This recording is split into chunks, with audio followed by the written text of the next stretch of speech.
What exactly is a tycoon game? Well, you may say that it's a game that allows you to create a company or that just gives you a goal to achieve wealth, to build something, to create a system of economics that's functional, that's profitable, and that most certainly includes the possibility of you failing very badly, which is something certain mobile games don't let you do, which is why we don't call them games. We call them clickers. But these aren't clickers. These are the top 7 best tycoon games ever made. But before I get started, I must mention one important aspect of this list. There are a lot more than 7 fantastic tycoon games out there. And I mean a lot more. Off the bat, I'm gonna exclude the tropical games mostly because well, while they are great tycoons, they also feel a bit more like city builders. Also, if you wonder where the Capitalism series is, I'm ashamed to say that I've never played it. Yes, I am ashamed for not playing a 20-year-old economical simulator. That being said, let's get this started with a recent game I've already covered, number 7, The Movies. I've said just about everything there is to say about this game in that show. The Movies is not only a tycoon game, an okay tycoon game, a good one that has a well-made economical simulation, which may not be as complex as other games have, but it does do the management aspect well. It actually makes you micromanage a lot of things. But the reason this game continues to be one of the titles in this genre which I appreciate the most is the theme it uses. The theme of movies. And actually lets you make movies. More than that, I can show you gameplay footage from that game without having YouTube flag this show for being...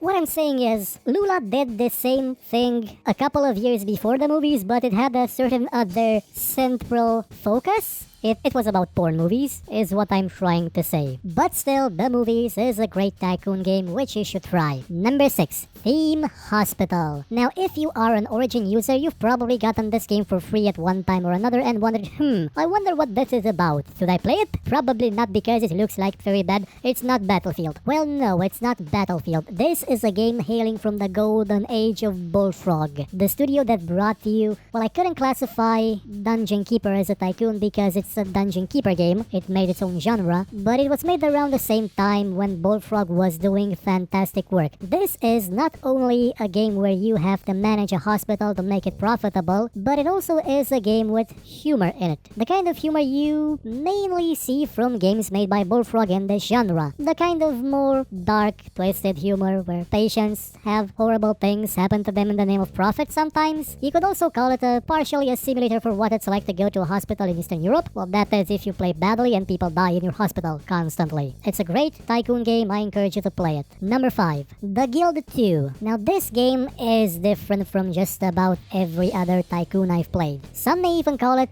something other than a tycoon game, more of a life simulator, or imagine if The Sims Medieval had actual gameplay. In this game, you begin as a lonely nobody. All you have is your profession and a dream to become great. And using that profession, you will build a shop, you will work, you will produce goods, you will make profit, hopefully you will expand, you will hire people to work for you, you will run for office, you will get a wife, she will run for office, you will get a kid, you're gonna duel someone, you're gonna kill them, you're gonna level up, you're gonna gain more experience, you're gonna buy other people's businesses, you're gonna destroy, just blow up the businesses of people that wouldn't sell to you, and in general, you're gonna become mayor, maybe something even more, in a very interesting take on the concept of a tycoon, which again drifts a lot towards the life simulator, but I would still say that having a working, functional economy is at the core of this game, even if that economy is driven by theft, though sadly you can't make your own G2A company in this game. The game does, after all, take place during the 1400s. Number 4, Gamebase 3. Now, a lot of you maybe have played certain tycoons that let you control a gaming company. Most of them were complete crap, but the Gamebase series is not crap. It hasn't been, I believe, ever. I've played Gamebase 2 a lot, Gamebase 3 not so much, but from what I can tell, it is somewhat better than the old one, at least in presentation. This is about as bare bones in terms of graphics and in terms of flash as a tycoon game can get. But this game has a simulation that's so in-depth concept that it's downright amazing. You'll control a gaming company starting from, I believe, the early 80s to 2000 and something, developing new technology, hiring talented people, even people from the actual industry, participating in events, discovering new ways to render video games. Actually, you have the ability to choose the frame rate at which your games run.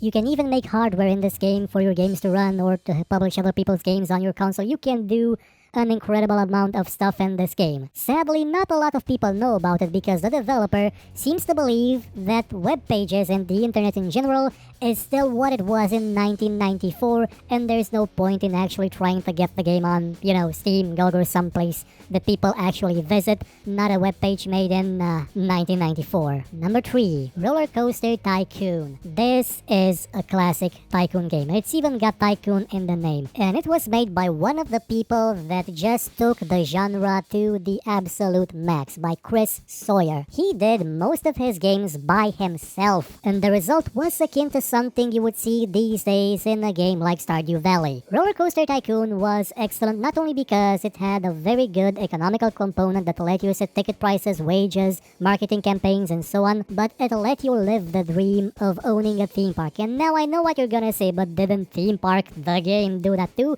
Well, yes, but Rollercoaster Tycoon did it better by letting you build your own roller coasters any way you wanted them. It gave you so much freedom to create any park you wanted with whatever kind of attractions you wish that it even let you build things that would outright kill. Yes, kill, brutally murder your visitors, which is why I put this game so high on the list. Number 2, Off-World Trading Company. Now, had I made this list a while ago, maybe about 2 years, Off-World would not be here because it was not yet released or even in early access. Instead, you would find a Mule here because Mule was a tycoon game, an economical simulator that had a very distinctive feature. It was multiplayer in real time. Well, multiplayer in turn-based real time. You took turns to play it. But Off-World does this idea better. Not only is it online, it does have a single-player campaign as well, but it is real-time online economical warfare. Speaking of which, Economical War was also a nice tycoon, but I had not played it that much to put it on this list. Off-World Trading Company, though, is fantastic. You go to Mars, you build a few factories, you harvest resources, you sabotage the crap out of your enemies and out of the economy, all with the hopes that you will be able to hold off against the vicious opposition that will constantly try to buy you out. And you cannot say no.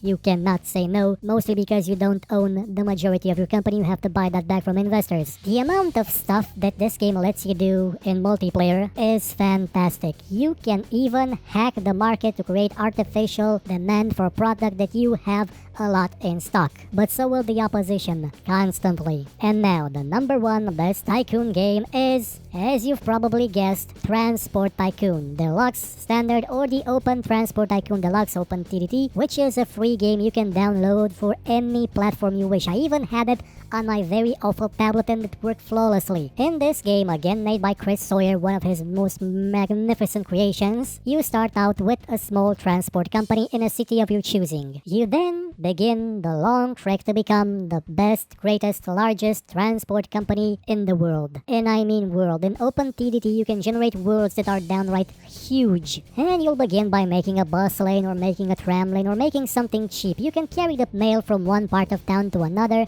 and then you will improve. You'll make intercity bus lines, you'll transport goods, you will transport raw resources, you may actually end up building factories.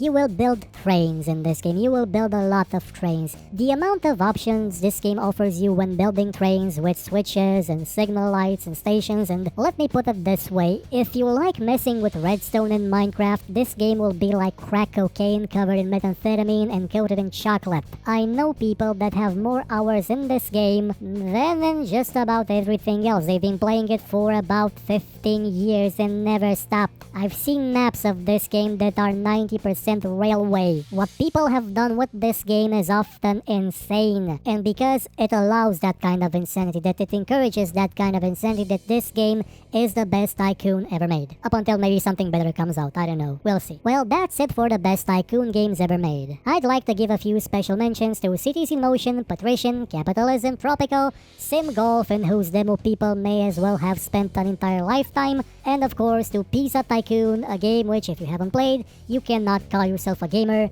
As my former employer used to say, a chap that's been in the gaming media for a couple of decades. Now, I'm not saying he's right, but I have played it. Have you? If you enjoyed this show, hit the like button, subscribe, and share it with your friends. Or, if you thought it was horrible, then share it with your enemies and make them suffer. We shall be your weapon of vengeance. But if you liked what you saw, you could, I don't know, maybe donate, because basically YouTube is horrible at revenue, by using the link in the description, or just buy my book. It's a fantasy book about, well, a lot of stuff. I guarantee it won't suck, and if it does suck, you can find me here and complain about it.